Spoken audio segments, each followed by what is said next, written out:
Welcome into the Money Wisdom Podcast. My name is Jake Dozer. I'm a certified financial planner and advisor here on the team in our Connecticut offices, joined, of course, by Nick Colantuno. Nick, will you introduce yourself? Give us a little bit about you so we can get rocking and rolling this morning. Sure thing, Jake. Thank you as always. Pleasure being back with you as well as all of you, our viewers, our listeners. I'm Nick Colantuno. I'm a certified financial planner up here in our Boston, Massachusetts offices. We've got a timely and an exciting topic today because I hate to say it, it's mid-August, but fall is in the air. It's depressing. I know. But anytime fall is running around, we're talking about football season. So, Jake, what are we talking about today? Well, I think the first question is have we figured out the drafting order of our fantasy football league here in the office? That's maybe an after video conversation. I digress. I'm sorry. So that is exactly right, Nick. We wanted to have a little bit of fun. We wanted to change things up a little bit. Typically, we're fielding viewer-specific questions, but in our world, we certainly use a whole heck of a lot of analogies. We're always likening things to everyday items when we're talking about our finances so that we can best understand it. Something isn't well understood when you can use complex jargon. Something is well understood when you can explain it to a third grader or an avid football fan.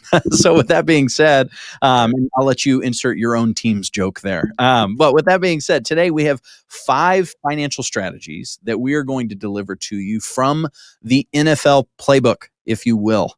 So without further ado, play number 1 that we want to think about is have a coordinated offensive strategy. Nick, tell us about an offensive strategy and what that means in the world of retirement planning.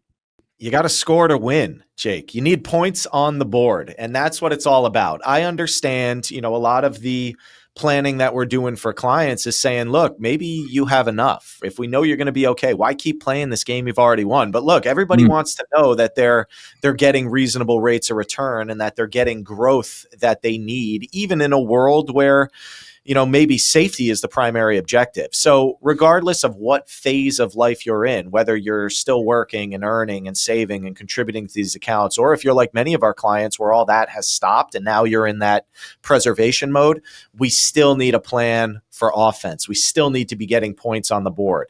Nobody wants to be in a position where they see the market, have a great year and they're just sitting there in cash and CDs. Now, again, we've got plenty of those clients as well, and this is not a knock on them.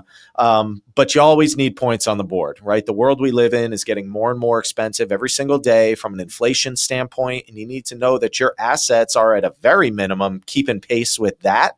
So having money in the market, growth-oriented assets, market exposure where you have risk and where those accounts are going up and down every day, you need to make sure whatever you have in that offensive world is something that you can live with, something that still allows you to sleep well at night, not just in the good years, but really in the bad years.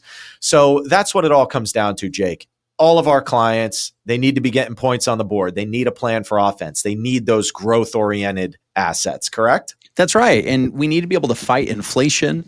That's what it really means to. Back to our analogy, if a football team is up 20-0 and there's 5 minutes left on the clock, while that quarterback and that coach are going to be running the timeout, they're also not wanting to go backwards. So they might not be throwing bombs 50 yards down the field because that might be intercepted, but they're certainly make cool, calculated decisions about how to conservatively grow forward. And so you need to understand what, are you on your own 10-yard line? Are you on the other team's 10-yard line? Where are you at on your football field of life, so to speak? Mm-hmm. How far down the retirement rabbit hole have you traversed thus far? How much offense do you need to make sure that you maintain your position on the field? How much growth do you need to accomplish? Do you have catch up to do and you need to throw a Hail Mary because you're in the last final seconds of your game? Or are we in a place of just cool conservative growth or somewhere in between? That's largely dictated by your spending habits and what you want retirement to look like. Number 2, the inverse of this is, I'll take this one, which is not only do you need to have a good offensive strategy, but you need to play solid defense. And isn't that the truth? A lot of times folks, I think, have a false assumption about retirement. If they think about it at the surface level, which is, well, hey, I'm retired. I am no longer having the time to recover from loss like I once did. And so since that's the case, I need to just be done trying to play offense. I just need to make sure I don't lose my money on my investments. And while there is a greater emphasis in retire on defense or a lack of loss, you certainly need to balance it with a good offensive strategy. So you can't have one without the other. And so when you're thinking about reduction of risk, you want to be aware of when you're playing defense is you want to be aware of, I want to make sure that my money is not so safe that I'm not growing, right? So if your safe money, so to speak, is sitting in the bank earning 1% in a 401k account in a stable value fund paying 2%, that means you're safely losing to inflation. If you were on your own 10-yard line and you lost 2 or 3 yards every time, even if you were up, you run the risk of the team intercepting the ball. You run the risk of the team taking that and scoring, even though you weren't trying to be aggressive. And similarly in investments, we see sometimes a danger, which is people are so conservative that they're hurting themselves because they haven't found the appropriate tension between their stage of life and their spending habits and how their investments should be accordingly shaped. And so there's a balance there that you need to find between offense and defense. And it's not all about offense in the growth, in the retirement phase of life, but it's also not all about defense. There's a middle ground. We need to talk about special teams. We talked about offense. We've talked about defense. Nick, where do special teams and where in the world do they fit into this analogy?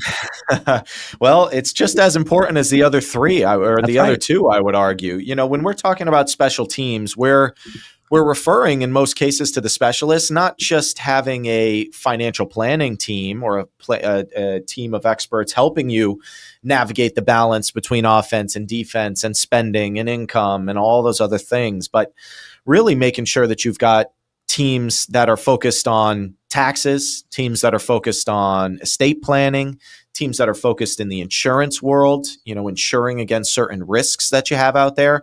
So special teams is again, they talk about the 3 parts of the game. There's no one of those parts are again, bigger than the other, so to speak. So again, you need to be putting points on the board. You need to be growing your money. You need to be on the offensive. But also, if things go the other way, you need to make sure that you've got those safeguards in place, those safety nets. You need to play adequate defense, especially at a point in your life where, for most of our clients, all the money they have is all the money they'll have, right? So it's no longer just grow, grow, grow. We want growth. Believe me, we want growth, and our clients need growth. But we can't afford to be losing a whole bunch of money at this point in time when you don't have the years and the time to recover, maybe like you did 20 years ago. And where the special teams come into play is just making sure that in this next phase of life, not only do you have everything buttoned up from an estate planning standpoint, whether that means, the basic forms, whether it's a will or a healthcare proxy or a medical directive, the things that say, if I'm not able to make these decisions on my own, who do I direct to make them for me? Or, God forbid, I'm not here, who gets what? Right. But you can expound upon that and go into Right. the world of trust planning and really control some of those decisions from the grave. You can even go further into the trust world where now we're removing assets from our client's estate and avoiding not only probate, but avoiding estate taxes and all these things that we need to be focused on from a special teams standpoint. But again, a good plan, a good game plan means having all 3 of those phases of the game buttoned up. Good offense, good defense, and really good special teams. That's so true. There needs to be harmony. There needs to be balance. And I'll tell you is that the special teams area, this idea of a special team, you're involving Medicare, you're involving estate planning, you're involving insurance planning, such as life insurance, long-term care insurance, disability insurance if you're still working, short-term and long-term disability insurance if you're still working, things as in the more complicated space, such as charitable remainder trust, charitable lead trusts, survivor lifetime annuity trusts, all these different complex things that, that's where you really need to get involved. To segue into our next section here in a moment, a little bit of a teaser, your coaching staff, where, hey, look, specialty, anybody can play backyard football and throw a football or try to tackle somebody. Not everybody can kick a 70-yard field goal. Not everybody can call those trick plays, right? And so to that end, you want to make sure that there's the offense and defense is a little bit conceptually easier, but the special teams, that's when there's a lot of nuance. And so that's when we're getting into the weeds and we're really figuring out, of all the complicated things that are out there, which of these apply to you. Some of the more complex strategies that Nick and I and the team do, they might not be appropriate, but for 10% of our clients, because maybe those 10% are in a special circumstance, retiring at an unusual age, are business owners, are high income earners, or high asset havers, or a combination of the both, have a special need where they have a blended family, special needs trust planning. There's all these nuanced areas where that's when we're reaching into our bag of, this is really complicated stuff. Let's make sure that we're coordinating everything appropriately, because we're getting past the surface level decisions of throwing a ball or tackling. With that being said, just a quick break from our silly analogies that we like to have fun with to impart deep truths. We want to let you know that when you're thinking about all these things and you're saying, okay, I could see how offense applies to me. I see how defense, I see how special teams, I see how I kind of need to coordinate this on all fronts. That's really the spirit of the book that Joel Johnson, our managing partner, wrote, called The Money Map. It's really about, how do you coordinate all these moving pieces? How do you keep all the plates spinning? And that's really one of the challenges of retirement. It's not that any one specific financial concern is in of itself overwhelming, but rather that you have all these different decisions to make all the time, and they change with the laws in your life. And so keeping all of them straight is confusing. So with that being said, we'd love to send you a book to start helping you see the harmony between all these ideas. Again, Joel, our managing partner, wrote the book Money Map, and it really encapsulates our philosophy on retirement planning. If you'd like to get a copy of that book, we'll send it to you free of charge. No problem, no questions asked. That information's in your show notes as well if you want to get your hands on that book. First book I read when I started working here years ago, and it really truly does guide our principles and philosophy as a firm and how we plan. And so it puts folks in the mindset of, this is what I need to know if I was conceptually a financial planner. This is the lens through which my advisor is helping me make these decisions. So we've covered three. We've covered, what do you need to have a good strategic offense? How do you have a solid defense? What do you need to know about your special teams? Let's round the corner a little bit. I've alluded to this already, but you need to have a team staff that you're coordinating. Now, there's some truths there. There's a truth in working with a team and as a team, and there's a truth in involving people who are making these directions. Nick, give us some more clarity on this idea of working as a team and with a team in your financial plan. Absolutely. And it's important to preface this by saying every household is a team as well. Oh, that's a great one. It's not just getting on the same page with your advisor or your accountant or your insurance agent or your estate planning attorney, but you need to be on the same page with everyone else in your house. That's truth. Managing all the different comfort levels with risks and personalities and, desire or willingness to want to be doing things on their own or self-managing accounts or, very often the case might be, clients come in, they just hand us the keys and they say, you guys drive, right? That's why we're hiring you. That's what we're paying you for. That, we'll talk about managing payroll, staying below salary cap, in another topic. But, the importance of a team is not just, having somewhere to go for advice and guidance, but really knowing that there's checks and balances in place. I mean, right. I'm constantly talking with our clients' accountants or estate planning attorneys just to make sure that we are all, providing the best possible advice to, our team, right? The people out there on the field. So, having a team is critical. And I would say the closer you get to retirement, and I mean, of course, the deeper you get into retirement, the more important that element of having a team becomes.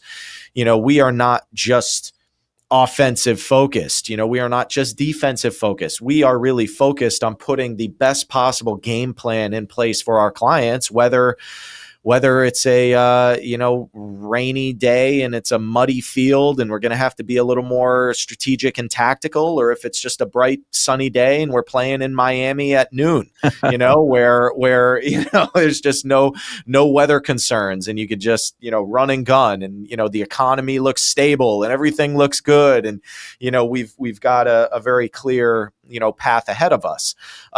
As you're aware, Jake, games are kind of few and far between. So you enjoy them when they're here, but in most cases, we have to be fluid. We have to be flexible. We have to be, in a place where we can adapt and make changes that are appropriate for our clients based on what we see out there, as the game evolves in front of us. So you talk about our playbook, the money map, that's really what it all comes down to. So making sure you've got a team in place and making sure that your team is on the same page. It's critical. That's right. And there's a lot of, as Nick mentioned, there's a lot of players on the team that you need to coordinate. You're the quarterback of your own finances. You need to consider if you want to be a quarterback / coach, or if you want somebody like us to help coach your quarterback team. You need to involve team members such as significant others, like Nick mentioned. On another episode, we'll be talking about who's the quarterback in the Colantuno household, Nick or Julia, but that's a question for another day. I see myself as a bit of a diva wide receiver. Give me the ball. Yeah. Having met you and your wife, I think I believe that. But the listeners, maybe this deep into the episode, you're not listening and you just woke up. The same thing, by the way, over here in the Dozer household. But so you need to be thinking about, how do I coordinate my significant others? How do I coordinate my family? So often Nick and I and our team, we're sitting down with the kids of our clients, whether our clients have passed or they're just being proactive, which is the ideal scenario. Maybe they're just getting started out with their finances and needing help philosophically of how to make decisions. Or maybe it's the passing of a loved one. I sat down with, over the phone, someone earlier today where their aunt, who was a client, just passed, and we're helping give her direction as the executrix of the estate. Whatever the scenario may be, you need to coordinate everything inside your family unit. And also, as Nick mentioned, your estate planning attorney and your accountant for your taxes and your Medicare agent. All these things have to be working together. And we typically serve as that sort of coach for our clients. And then finally, you could put the best plan in place in the world. You can huddle together to make sure. That's a bonus one, huddle together. You can have the offense, defense, special teams. You can make sure the team is coached well. But finally, sometimes you're just going to have to throw an audible. And sometimes life throws the curveballs your way. The curveball that my grandparents faced was when I was 10 years old and my grandparents took protective custody of me because of a nasty divorce that my parents were going through, fueled by drug and alcohol addiction. And when life threw them a curveball, they had to call an audible. They were only a few years away from retirement. They were knowing what their pensions and their Social Security amount was. They had planned to know what their investments needed to do so they could supplement their income. They knew what they wanted to spend in retirement. And then all of a sudden they went from empty nesters for over a decade to, we have a 10-year-old and we're in our late 50s and we're only 4 years away from retirement. What next? But the beautiful thing is that an audible throws things into chaos if you don't have a game plan. But when you have a game plan, an audible is only one decision that you have to change instead of 15 things all at once. And a powerful audible can totally change the progress and pace and momentum of your financial game. And so these are 5 and plus some, maybe silly illustrations, but I think there's a deep truth in each of them. And again, if we can help provide clarity, we'd be happy to do it. Be sure to subscribe or like this video so that you keep watching these videos as we continue to put out content, assuming it's valuable. If these are questions that you might have and you have others, send them in to us. Leave a comment, shoot us a message, reach out through johnsonbernetti.com. However it is that we can serve you, we'd be happy to do it. Until next time, this was the Money Wisdom Podcast powered by Johnson Bernetti. See you soon. Johnson Bernetti is a marketing name for the businesses of JB Capital and JN Financial. Investment advisory services offered through JB Capital LLC. Insurance products offered through JN Financial LLC.